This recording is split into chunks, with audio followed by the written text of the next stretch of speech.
Walford, who is an immunologist and professor of pathology at UCLA, and we're talking about aging, and all of us don't want to get old and don't want to have all those wrinkles. They seem to appear anyway.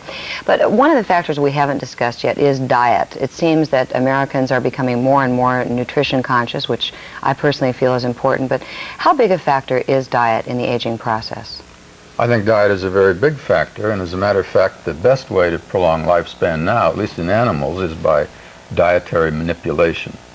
We've been studying that from the standpoint of immunology, but the classic gerontologic experiment which does this is if you take animals such as rats or mice and put them on a very low calorie diet so that it almost begins to interfere with growth rate if you begin at time of weaning, you can double the lifespan, or 25 to 100% increase in lifespan by restricting calories.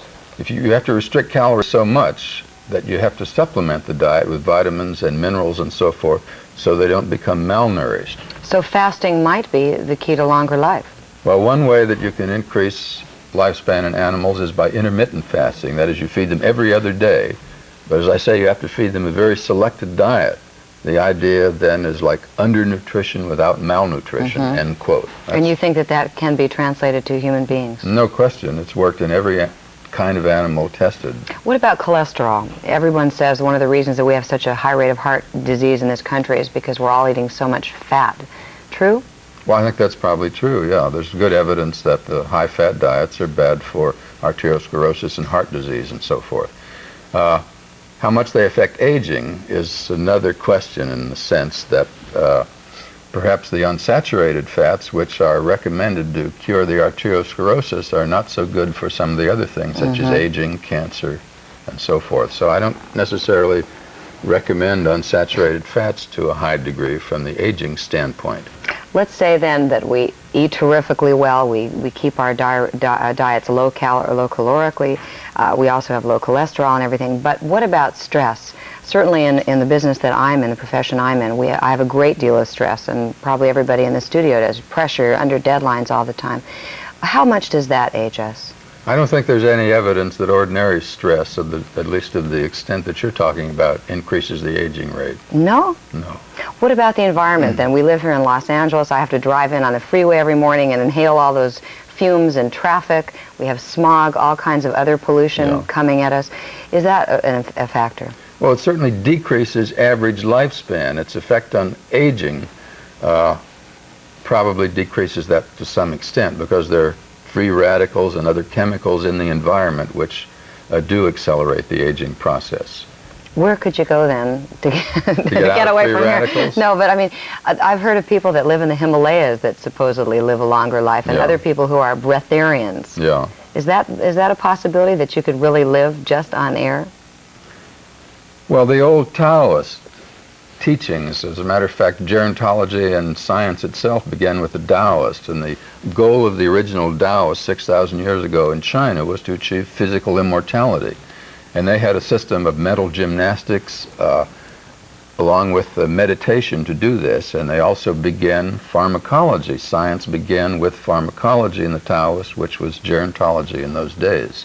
They believed that by constant study and meditation and so forth, you could get down till your breath was meat and your saliva was drink. And then you achieved the diamond crystal body of what was called a Cien, H-S-I-E-N. And how long did they live? Well, supposedly indefinitely. In Chinese legend, the Cien, the immortals, lived forever. But you don't believe that? No, I don't believe there in is Chinese myth. a gentleman supposedly living in India today named Babaji, and I would love to go visit him because I understand that he is quite old too, and he claims that he may be an immortalist. Do you rule that out as a possibility? Totally? Yes, I do rule it out. For example, suppose we stop the aging process now on everybody, and everybody stayed exactly their present age. How long would you live? Well, if the accident rate remained the same as it is now, then maximum lifespan would be about 600 years. Even if you stop aging, you don't achieve physical immortality unless you also stop all kinds of accidents. Accident rate the same now, no aging, 600 years. You change the accident rate, you can prolong it, but nobody will ever be immortal because you can't get the accident rate to zero. However, your discovery apparently will double our lifespan. Could you tell us briefly what that is and when we can expect it to occur? Well, you can probably double lifespan by dietary restriction if it's undertaken at time of weaning. I don't think you can do it as early as that. Is not feasible in humans.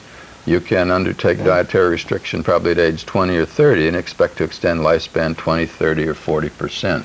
And this was what you talked about, the eating every other day? That would be eating every other day if you eat the right things, which I'm not exactly prepared to formulate at the moment, but that's coming.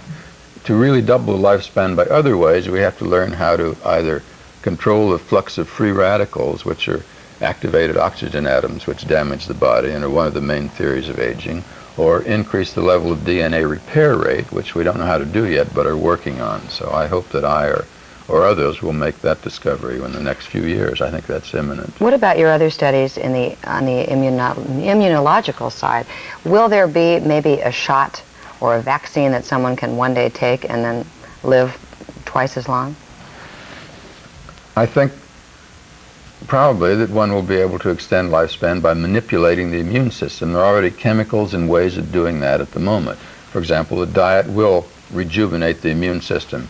There are different drugs that will to some extent do that. There's some so-called active lipids that have been discovered by Dr. Heron at the Weizmann Institute in Israel that seems to rejuvenate the immune system and also the central nervous system to a considerable extent. This is just now being experimented with, and how it will affect lifespan, I don't know, but it certainly rejuvenates many of the things that we can test. There are other drugs that are used in the treatment of different immunological diseases like systemic lupus erythematosus, one with a long name, that rejuvenates the immune system. Well, it sounds then like those people who have already been frozen in the cryonic society may have the right idea, because in 15 years they may be able to be brought back into our present state of animation and live twice as long. Well, providing they can be brought back, yes. Providing they can. Thank you very much for being with us this morning. You're welcome. Dr. Roy Walford.